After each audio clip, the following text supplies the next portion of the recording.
Hi everyone, welcome to today's English lesson.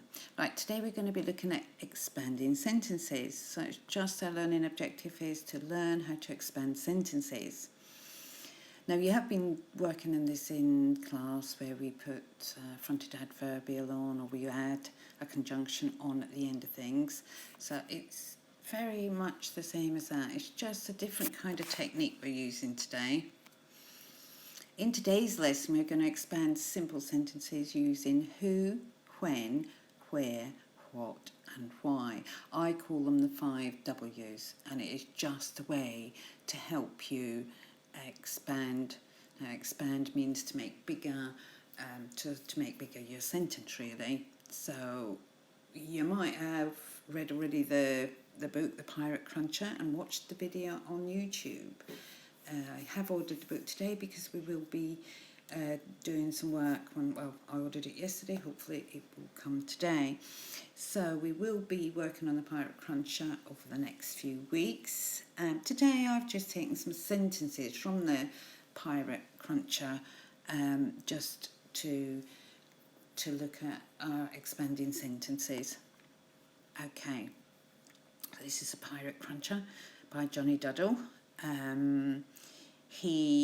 This is on YouTube. It also does drawings on how to draw pirates as well on YouTube. So have a look out for him. He's really good. So they look like a right old motley crew. So, and funny. Here we go. Right. I've just taken a sentence and put a really basic main clause. It's a short sentence, simple sentence this is. And it is Captain Purplebeard set sail. Now that is a sentence in its own right. So let's have a look at this sentence. So every sentence, this is the subject, this is who it is, Captain Purplebeard. I keep wanting to call him Captain Bluebeard for some reason, but Captain Purplebeard. So this is who the sentence is about. So you've got your subject noun. Okay, and then we've got our verb. So that's our verb there. So it makes sense as a sentence. Captain Purplebeard set sail.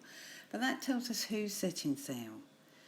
Well, when did he set sail? We can make our sentence bigger if we think, well, when did he set sail? That's when we can use our nice fronted time adverbial. So actually, he's going to set sail. We've added that. So Captain Purplebeard set sail. When did he set sail? Later that day. So here we go again. So later that day, Captain Purplebeard set sail. Where did he set sail? Across the ocean.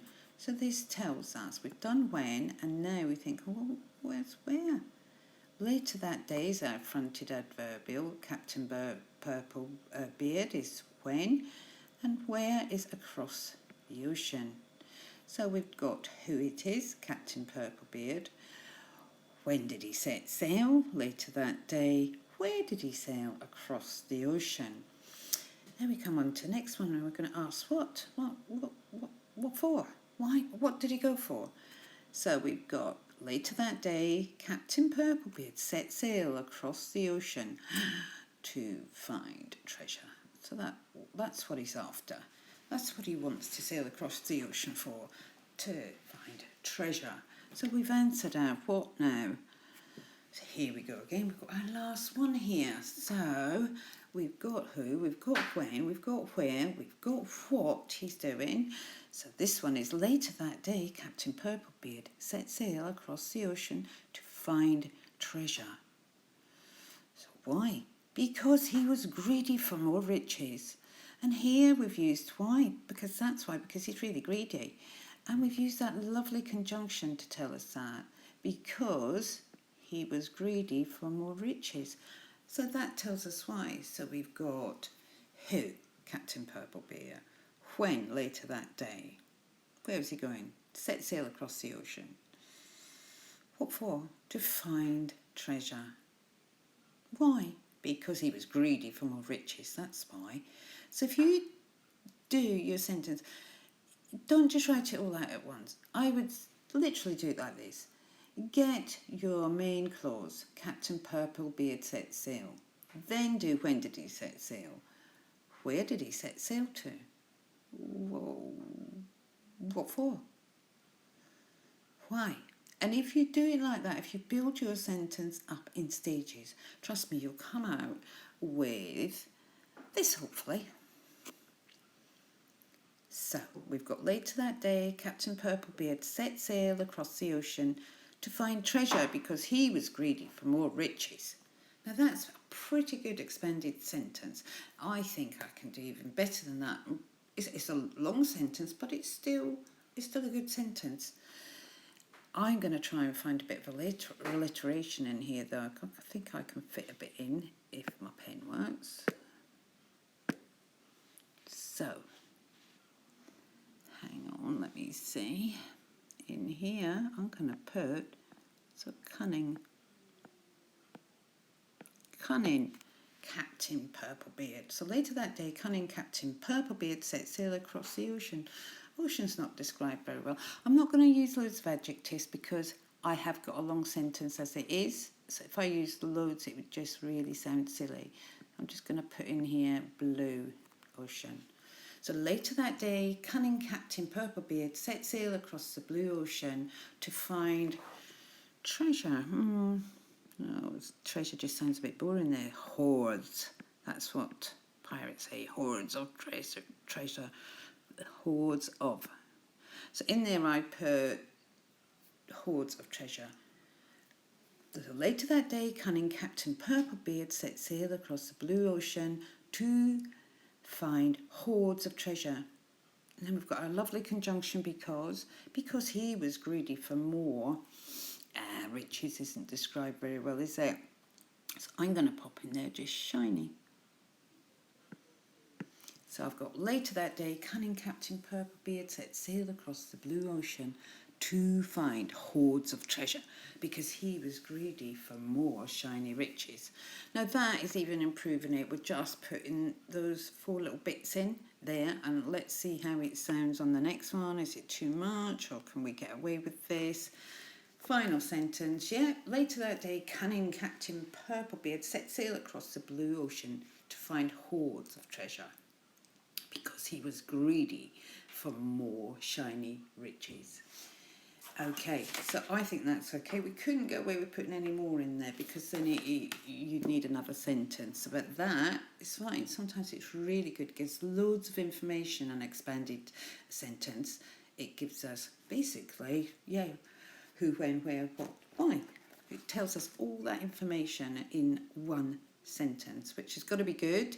It's not the amount of writing we do, it's the content and fitting that content in for impact for the reader. Instead of drawing out all the information of who, what, when, where, why, we put it all in one sentence. So therefore they've got loads of information to read about Captain Purplebeard. Now it's your turn. Expand the sentences below using who, when, where, what and why. Try that strategy, build a sentence. So you write your main clause out first. So your first one would be, if you chose this one, the crew had nightmares. When? Or who first of all we're going to say, because I keep not saying who because who's already there. So who had nightmares? The crew. The pen's refusing to work. Right, let's see if that works. So the crew. So that is who. Okay. So the crew, I'd probably make that better. I'd put in here the motley crew. The motley crew had nightmares. Well, when did the motley crew have nightmares? When do you normally have nightmares? So during the night or in the middle of the night? During the night would be my... So during the night, the motley crew had nightmares. Okay, so that's who, and that's when. Where? Well, I'm not going to do this because it's your turn. So where would be, I would say, during the night, the motley crew had nightmares in their hammocks about monsters. And why? So we've done them. So who, when, where, what, and then why? Why? Because they were not just scared, they were petrified. Scared's a good word, but it's not the best verb I could find. How scared are they? Petrified. So you've got 4 sentences here to choose from. Please choose at least 2 sentences to expand, because I want to see how you're doing it. 2's enough. If you want to try the 4, go for it. But don't rush these, please, because look at, I've got who in my main clause, or when, or where, what were they doing and why. So were they having nightmares about monsters? Monsters, what they were having nightmares about. So who was it? Motley Crew. When? During the night. Where? In the hammock. What were they about? About monsters. Why? Because they were petrified. So you can build your sentence up. The next one is the crew were worried. The next one is Captain Purplebeard could smell the gold. And then the last one is the crew clambered ashore. So it could be just then the crew clambered ashore. Okay, I'm just going to go over what you need to do on here, and I might take a screenshot of this just to send to you as well. So it's things to remember, so tick them as you go. Please start with capital letters at the beginning of a sentence and for name. Captain Bluebeard is his name. Fronted time adverbials, but if you're putting something at the front, remember it's an add-on. When we add anything on, we clip it on with a comma. Adjectives to describe nouns: shiny treasure, shiny riches, lots of lovely adjectives you can use. Keep rereading for sense and corrections. Correct as you go. Set it out. Don't rush it. If we rush it, then you're not going to do it. Follow the strategy that we've just used. See how it goes for you. So use the conjunction, because this is a conjunction I want you to use today. I could give you more, but I think it's nice if we just have one to work with today, and then there's no confusing, because sometimes some people put a conjunction that doesn't really fit with it. So I want you just to use because. Try and fit alliteration into this. If you can't, don't worry, but try. I got the cunning Captain Purplebeard. Just add in one more, or pop it in somewhere if you can. Don't worry if you can't with alliteration. It's not what's worrying me today. It's expanding those sentences so that they make sense and they give us as much information about what the captain or the crew are doing as possible in one sentence, as much as we can get into that sentence as it possibly allows for the reader. Okay, so I'm going to hand it to you because it's your turn to do this. I shall take a screenshot of this slide and the next one, I think, because then that'll show you which ones to choose from. So, well done, and I am looking forward to seeing them. So, bye for now. Bye.